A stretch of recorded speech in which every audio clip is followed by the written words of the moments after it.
On commence donc notre premier paragraphe, généralité, qui s'intègre dans le chapitre suite numérique.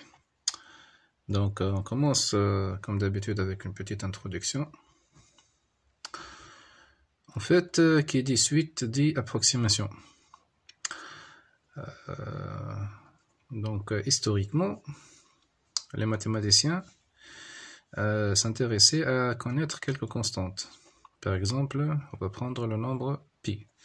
Donc le nombre pi est lié au périmètre d'un cercle de rayon R. Donc le périmètre d'un cercle est égal à 2 pi R. Ainsi, quand pi n'appartient pas à Q, donc on a bien approché le nombre pi. L'approcher veut dire que on veut l'encadrer entre deux valeurs qui sont très proches de pi. Je peux noter cette valeur petit p et donc on peut approcher par défaut ou par excès. Ainsi, comme le sens d'approximation varie, par exemple on aime bien connaître pi à 3 chiffres après la virgule ou à 5 chiffres ou même 1000 chiffres après la virgule, donc on a besoin à chaque fois de faire varier petit p et grand P. Ainsi, ceci veut dire on cherche de suite Pn, grand Pn, qui s'approche de pi lorsque n donc devient de plus en plus grand. De plus en plus grand.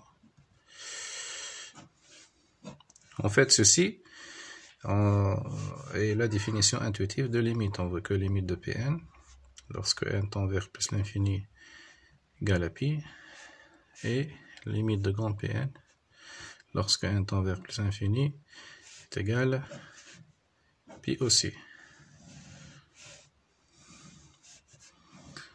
Par exemple,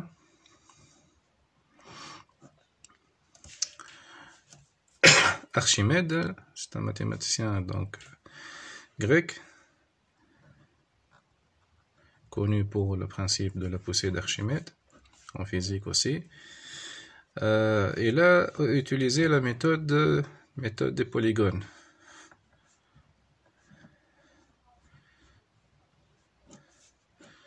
Pour approcher le nombre pi.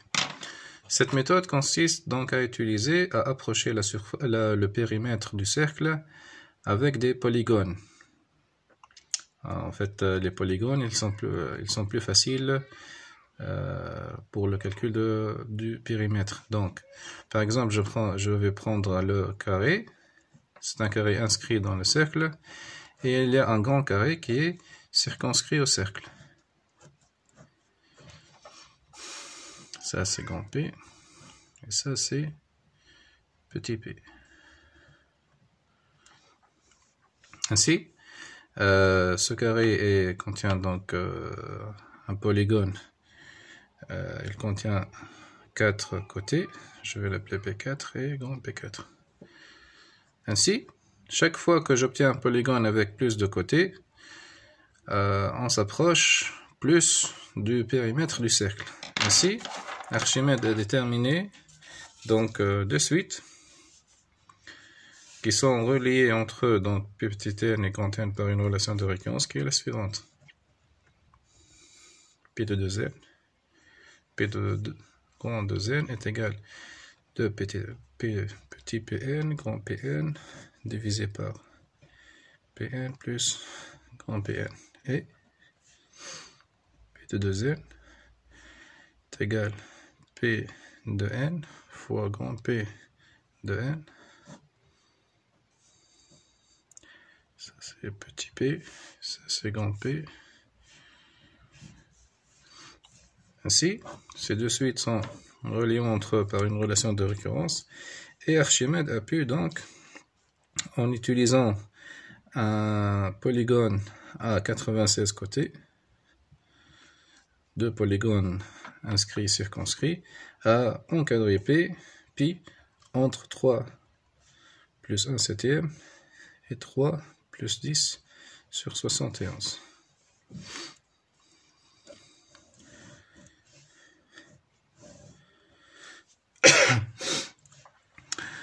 Mais donc,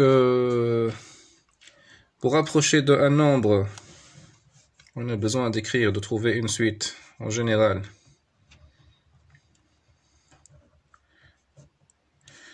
Pour approcher un nombre, il faut trouver une suite un telle que cette suite converge vers x. X est un nombre réel. Mais tout d'abord, on se pose quelle est la définition de la limite.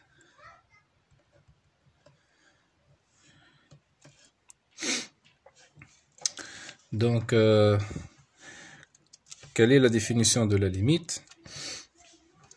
On a dit que au lycée, on a pris les choses intuitivement. Par exemple, si on prend un est égal à 1 sur n, on nous a dit que ça tend vers 0. Si on prend un est égal à n carré, on voit que n carré devient de plus en plus grand, donc on dit qu'elle tend vers plus l'infini. Et lorsqu'on prend un est égal à moins 1 puissance n, on a dit que cette suite n'admet pas de limite. Elle est en train d'osciller à chaque fois entre 1 et moins 1. Donc, mais c'est quoi la définition de la limite? On va essayer donc de ouvrir cette boîte noire cachée.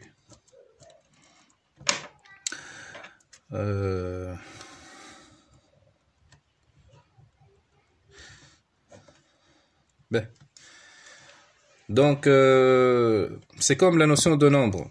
Les nombres, on a inventé les nombres au début de l'existence même de l'humanité.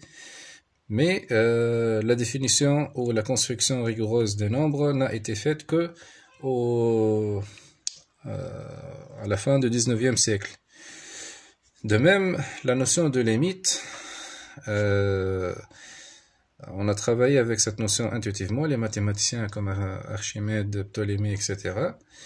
Donc, la définition rigoureuse de la limite n'a été formulée que récemment avec les travaux des mathématiciens comme Bolzano,